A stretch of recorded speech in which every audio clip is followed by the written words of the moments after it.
All right. Hey, y'all. I was really thinking about the Martha and Mary scriptures. Obviously, this is the messy garden, but the Bible is full of messy stories. And so this is an off the cuff discussion on this, but I want to read this really quick. So this is in Luke 10:38, and I'll read to the end of the chapter. So it says, "Now as they went on their way, Jesus entered a village, and a woman named Martha welcomed him into her house. And she had a sister called Mary, who sat at the Lord's feet and listened to his teaching. But Martha was distracted with much serving. And she went up to him and said, 'Lord, do you not care that my sister has left me to serve alone? Tell her to help me.' But the Lord answered her, 'Martha, you are anxious and troubled about many things, but one thing is necessary. Mary has chosen the good portion, which will not be taken away from her.'" And I always felt a little sorry for Martha at this point because I was Martha for so long. And Martha here is just doing her best to just jump into that performance and be useful and do all the things. Mary literally just breathes and sits down at his feet and is so comforted by the Lord, so comforted to just be in his presence. I don't think he was essentially saying, "Martha, you shouldn't do that."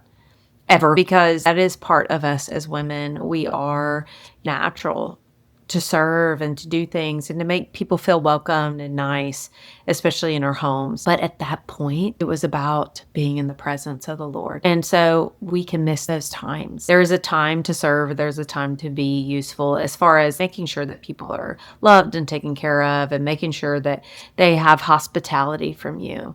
But that wasn't the time for that. The time was to be present with him. That time was short. He wasn't just able to stay exactly right there in Martha's house. He knew that the good portion was with him. And I know that he wanted Martha to be there with him. And he wanted to give Martha that good portion at that time. She didn't need to worry and didn't need to be anxious and didn't need to be going and doing everything and running on the fuel. That he wanted to be her source. He didn't want her. It says that you are anxious and troubled about many things.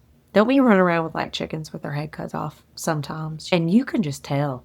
I was recently on a mission trip to Puerto Rico with our youngest son who's in college, and his ensemble group was doing worship ministry around Puerto Rico. Then we came back home and we had their ensemble group come to our town, and they were staying with all of us. And things were not going really great. One, I was running on very low sleep from the mission trip. God was doing so many amazing things there, but I was also very tired. And then I'm trying to get my house busy and trying to get my house set up so that they could come down, and things weren't going right. Fires were going off everywhere. And our youngest son, Gavin, just came up and he gave me a hug and he was like, "All right, Mom, why don't you breathe?" And he said, "I can tell your energy is a little frazzled."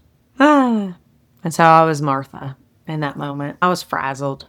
I was running around like that was going to do anything. Like that was going to change anything. Like that was going to make it any better. It was just, I needed to calm down. I needed to breathe. I needed to go back to Jesus and to just thank him for the opportunity. Thank him for everything that happened in Puerto Rico. Thank him for the opportunity to serve people in my home as well, which I was very thankful for. But it didn't have to be perfect. It didn't have to have everything right. I didn't have to have a 4-course meal prepared for them. I didn't have to make sure that everything was perfect. I just needed to remember what was most important, and that was him. I couldn't make anybody feel welcome in my frazzled state. You can feel people when they're like that. And my son definitely felt me. And he knows that I want to make people feel at home and I want them to feel good. I can really go into that perfectionist moment. That does nobody no good. It would be better just to have cheese and cracker and some water than to have all of this stuff. It doesn't matter at the end of the day. To have good conversation and love on people and speak life into them and allow that presence to be simple and easy.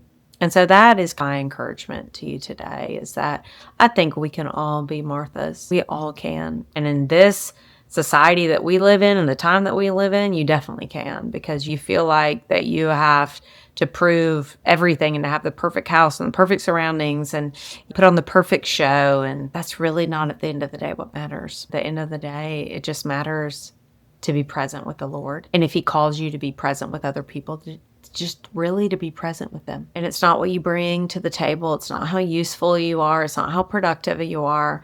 It's that you can just sit in his presence and be with him and allow his fuel to fuel you so that you can go and that can overflow to others. And that's what really matters at the end of the day. That's what they'll remember.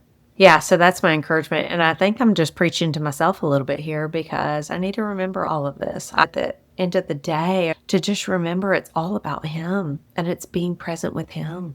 So let's choose the good portion. Let's choose the good portion. Y'all, choose it more and more. It's all that matters. All right, y'all. I'll see you next time.